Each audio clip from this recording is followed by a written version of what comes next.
प्रयागराज से साधु संतों ने भी वक्फ की जमीन नापने का ऐलान किया है। यानी वक्फ बोर्ड के बुरे दिन शुरू हो गए। अगले महीने प्रयागराज में महाकुंभ शुरू होगा। वहां धर्म संसद बैठेगी, जिसमें विस्तार से वक्फ बोर्ड के खात्मे का प्लान तैयार किया जाएगा। वक्फ बोर्ड के दावों पर विवाद होता रहा है, इसलिए संतों ने खुद ही वक्फ की संपत्ति नापने का फैसला कर लिया है।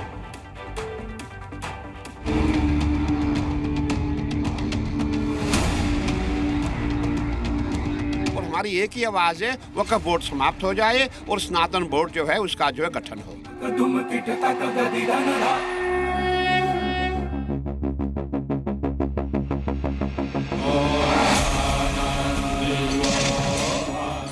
2080 होना चाहिए। जो जमीन उनके पास है 20% उनको दी जाए, 80% जो है सनातन बोर्ड को दी जाए।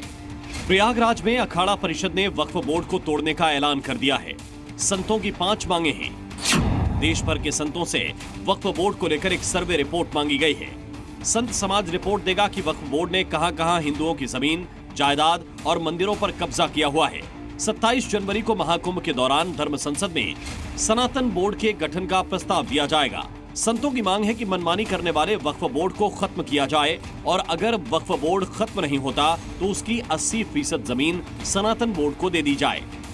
संतों का दावा है कि अगर उनकी ये मांगे नहीं मानी गई तो वो खुद ही अंतिम फैसला ले लेंगे और वक्फ बोर्ड को रहने नहीं दिया जाएगा।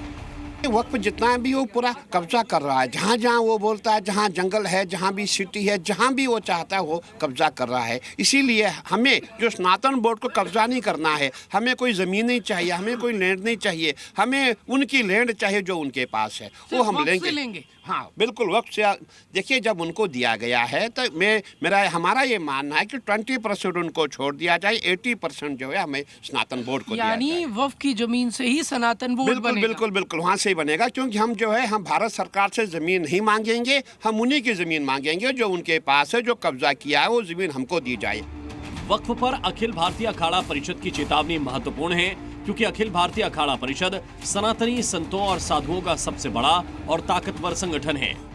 इसमें सन्यासियों के मान्यता कुल 13 अखाड़े हैं। अब अखाड़ा परिषद ने आवाज उठाई तो प्रयागराज में वक्फ के खिलाफ माहौल बनने लगा। ये जो अखाड़ा कह रहा है इसका समर्थक हम साधु संत सभी कर रहे हैं, और जितने नागा हैं और जितने त्यागी हैं, हम त्यागी संप्रदाय से आते हैं और बोर्ड वो खत्म होना चाहिए। वक्फ बोर्ड खत्म होना चाहिए, बिल्कुल खत्म होना चाहिए। क्यों होना चाहिए? ये एक तौर से बिल्कुल चोरी है। इनको इतना ज्यादा छूट दे दी गई है, किसी भी संपत्ति पे अगर ये अपना दावा दायर कर दें तो कोई कुछ कर नहीं सकता है। लेना चाहिए, इस बात पे हम सहमत है। साधु संतों के साथ है सब जी जान। संतों के फॉर्मूले पर जनता की राय आपने सुनी। क्या राजनीतिक दल भी अखाड़ा परिषद के साथ हैं? ये जानने के लिए हमने कांग्रेस से भी सवाल पूछा। जो कागज दुरुस्त हो, कब्जा दुरुस्त हो, सब कुछ हो, जब किसी की हो तो वो उसकी इच्छा से ही दी जा सकती, उसकी इच्छा के खिलाफ नहीं दी जा सकती। अगर सचमुच वैधानिक रूप से वो वक्फ बोर्ड की जमीन है तो वो किसी और को स्थानांतरित नहीं की जा सकती।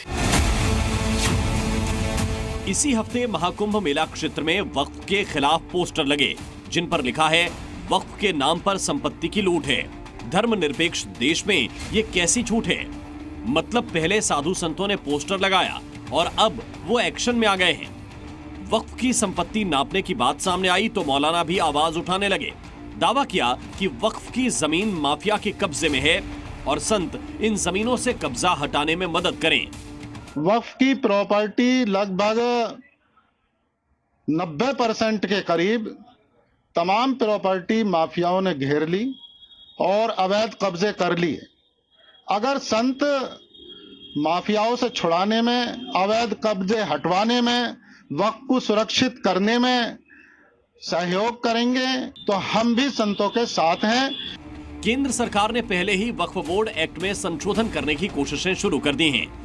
दूसरी तरफ संत समाज अपना कानून लाने की बात कहकर वक्फ बोर्ड पर दबाव बढ़ा रहा है और वक्फ बोर्ड के खिलाफ दो तरफा एक्शन ने भाईजान की टेंशन बढ़ा दी है। प्रयागराज से प्रमोद शर्मा के साथ ब्यूरो रिपोर्ट, जी मीडिया।